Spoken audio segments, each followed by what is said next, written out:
My dear Alevi, I should doubtless have left these studies buried in the bound volumes of a review if some friends whose judgment I value had not thought that it would be a good thing to bring them before the notice of a wider public, as they serve to make better known one of the most singular social phenomena that history records.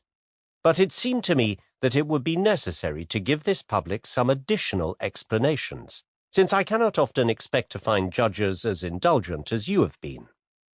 When I published in the Mouvement Socialiste the articles which are now collected in this volume, I did not write with the intention of composing a book. I simply wrote down my reflections as they came into my mind.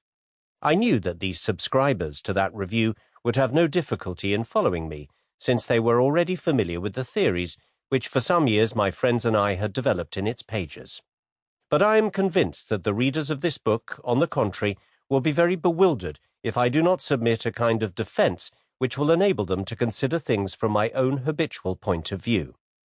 In the course of our conversations, you have sometimes made remarks which fitted so well into the system of my own ideas that they often led me to investigate certain questions more thoroughly. I am sure that the reflections which I here submit to you and which you have provoked will be very useful to those who wish to read this book with profit.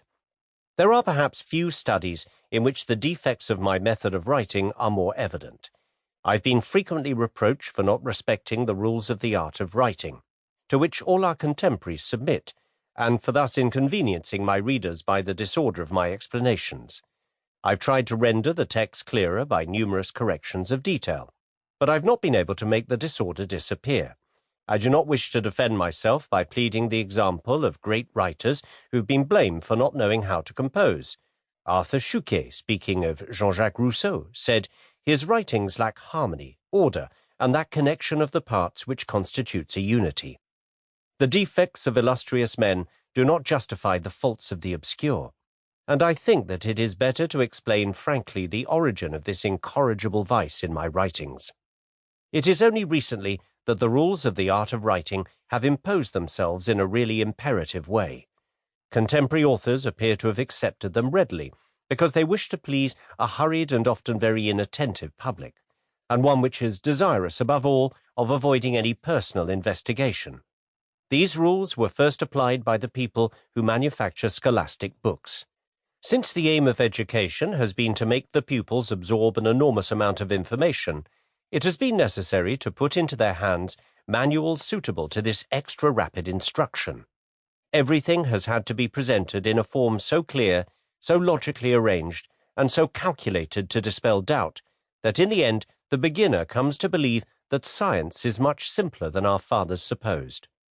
In this way, the mind is very richly furnished in a very little time, but it is not furnished with implements which facilitate individual effort. These methods have been imitated by political publicists and by the people who attempt to popularize knowledge. Footnote: I recall here a phrase of Renan. Reading, in order to be of any use, must be an exercise involving some effort. End of footnote.